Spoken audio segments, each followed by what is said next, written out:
요한계시록 12장 4절 그들은 이 땅의 주 앞에 서 있는 두 감람나무와 두 촛대니, 증인들이 이 땅의 주 앞에 서 있는 두 감람나무와 두 촛대라고 말씀합니다. 촛대는 교회를 상징합니다. 요한계시록 1장 20절에 내가 본 것은 내 오른손에 7별의 비밀과 또 7금 촛대라. 7별은 7교회의 사자요, 7촛대는 7교회니라. 촛대는 교회라고 말씀합니다. 그 촛대는 이 세상에서 복음을 전파하는 교회를 상징합니다. 교회는 영혼을 살리는 복음이 있는 곳입니다. 두 감람나무는 촛대의 기름을 공급해주는 나무입니다. 바로 올리브나무를 말합니다. 바로 기름 부음 받은 주의 종을 말합니다. 스가랴 4장 11절에서 14절에 말씀해 보니까 기름 부음 받은 자 주인이 온 세상에 주 앞에 서 있는 자니라 말씀하고 있어요. 증인은 바로 두 촛대와 두 감람나무입니다. 이것은 주님의 복음을 가진 교회에 주님의 종들을 말씀하고 있어요. 이들은 바로 주님을 증언해주는 복음의 증인들입니다. 만약에 교회와 주의 종들이 복음을 가지고 있지 못한다면 증인의 역할을 제대로 할 수가 없습니다. 오직 주님의 복음을 증거하는 교회와 주의 종들이 되어야 합니다. 우리는 이 사명을 감당하라고 주님께서 구원하시고 불러주신 것입니다. 그래서 두 감람나무를 또 스가랴 4장 11절 14절에 말씀하고 있는 거죠. 그래서 두 촛대와 두 감람나무, 복음을 가진 교회와 주의 종들을 말씀하고 있는 것입니다. 계시록 11장 5절 말씀에 만일 누구든지 그들을 해하고자 하면 그들의 입에서 불이 나와서 그들의 원수를 삼켜버릴 것이요 누구든지 그들을 해하고자 하면 반드시 그와 같이 죽음을 당하리라. 주님께서 증인들에게 많은 권세와 능력을 주셨어요. 복음을 가진 자들을 해하고자 하면 그들의 입에서 불이 나와서 원수를 삼켜버릴 것이라고 말씀하십니다. 엄청난 권세를 주님께서 주신 것입니다. 복음을 전하는데 회방하는 자들은 사하심을 얻지 못한다는 것입니다. 복음을 전하는데 전하지 못하게 하는 자들은 주님께서 대적하셔서 죽이는 것입니다. 입에서 불이 나오는 것은 말씀의 권세를 말합니다. 불이 나와서 할 때 나와서가 에크포리오, 동사 직설법, 현재 중수 디포, 단수 3인칭. 퍼지다 나가다 흘러나오다라는 뜻인데요. 입에서 권세의 말씀이 나오므로 그대로 이루어지는 것을 말씀합니다. 이런 사실이 진짜 실제로 있다. 직설법. 또 현재에도 이런 일들이 일어나는 것을 말씀합니다. 복음을 가진 백성들은 이미 이런 능력을 받았고 말씀을 전할 때에 이런 기적들이 나타나는 것입니다. 이것이 하나님께서 주신 능력입니다. 이것은 교회를 해하려고 하는 자들에게 임하는 재앙입니다. 복음을 가지고 있는 교회를 핍박하는 자들은 반드시 하나님께서 재앙을 보내시는 것입니다. 열왕기하 1장 10절에도 보시면 엘리야가 59장에게 대답하여 이르되 내가 만일 하나님의 사람이면 불이 하늘에서 내려와 너와 너희 50명을 살을지로다 하매 불이 곧 하늘에서 내려와 그와 그의 군사 50명을 태워 죽였습니다.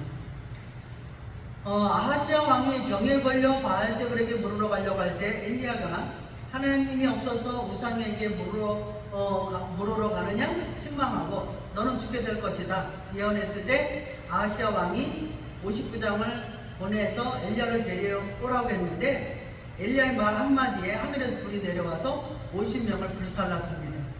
이것이 복음을 가진 주의 종들에게 이런 말씀의 권세를 주셨다는 것입니다.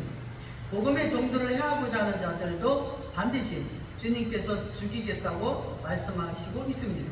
우리는 담대하게 복음을 전할 때 역사는 주님께서 하시는 것입니다.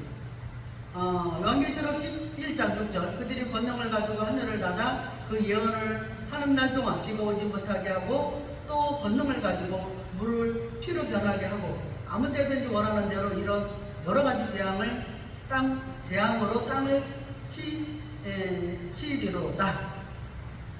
복음을 가진 증인인 교회는 권능을 가지고 있어요. 큰 권능을 가지고 있습니다. 하늘을 닫아 그 예언하는 그 예언을 하는 날 동안 비가 오지 못하게 했다고 말씀하고 있죠. 이것은 바로 엘리야 시대에 복음을 전하는 엘리야의 말대로 비가 3년 반 동안 오지 않았습니다. 기근의 때에 복음을 전하여 교회의 권위와 주님의 권위를 나타내는 것입니다. 지금도 영적 기근의 때를 맞고 있습니다. 이때 오직 복음을 전파하여 주님의 권위를 높여드려야 합니다. 바로 증인의 사명인 것을 말씀하고 있어요. 물을 피로 변하게 하는 것이 모세의 태입니다. 애굽의 바로 왕의 압제하에 있었던 하나님의 백성들이 고통을 당할 때 모세는 주님의 복음을 전하면서 제일 먼저 나일강을 피로 만들어 버립니다. 애굽의 젖줄인 강을 피로 만들어 먹지 못하게 했습니다. 이런 재앙을 보내므로 주님의 능력을 나타냈던 것입니다. 가장 어두울 때 가장 밝은 빛이 기다리고 있습니다. 어둠이 강하면 빛도 더 강하죠. 영적으로 가장 어두울 때 가장 밝은 복음은 준비되어 있습니다. 이제 우리가 증인이라면 어떻게 해야 됩니까?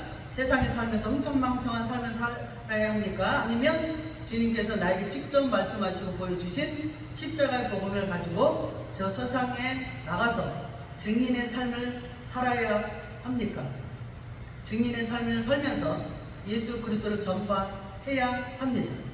증인은 확실한 것을 본 사람이 증인이 될 수 있습니다. 내가 본 것도 없는데 어떻게 증인이냐고 재판석에 나가 검사와 판사 앞에서 증인할 수 있겠습니까? 만약에 증인으로 나갔다면 열심히 거짓말로 꾸며서 말할 것입니까? 아니면 거짓말하는 것은 증인이 아닌 것이죠. 자, 이제 우리가 주님의 복음이 증인이 되었다면 주님을 몸소 체험하고 구원의 확신을 가지고 복음에 대해서 배우고 익혀서 바로 가르쳐야 합니다. 열심히 훈련을 받아야 합니다. 복음을 가지고 가르치려고 하면 나는 세상 일로 바빠서 교회에 나오지 않고 자신의 일에 열중하면서 사는 이런 자들은 복음의 증인이 될 자격이 없습니다. 고난과 핍박이 있다고 해서 증인을 거부한다면 주님께서도 마지막 날에 하나님의 심판대 앞에서 나를 거부하실 것입니다. 주님께서 절대 하나님 앞에서 나를 증언해 주지 않습니다. 이제 우리는 복음을 받은 증인으로 죽기를 각오하고 세상에 나가 복음을 증거해야 합니다. 십자가 달려 돌아가신 사건을 전하여 죽은 자들을 주님께로 돌아오게 해야 합니다. 지금까지 우유부단하게 신앙생활을 했다면 주님의 증인으로서 결단을 해야 되는 시간이 왔습니다. 영적으로 잠을 자고 있다면 이제 깨어나야 할 시간이 왔습니다. 주님 오실 시간이 얼마 남지 않았다는 것이죠. 이제 영적으로 깨어나서 예수 그리스도의 복음의 증인들이 되어야 합니다. 아멘.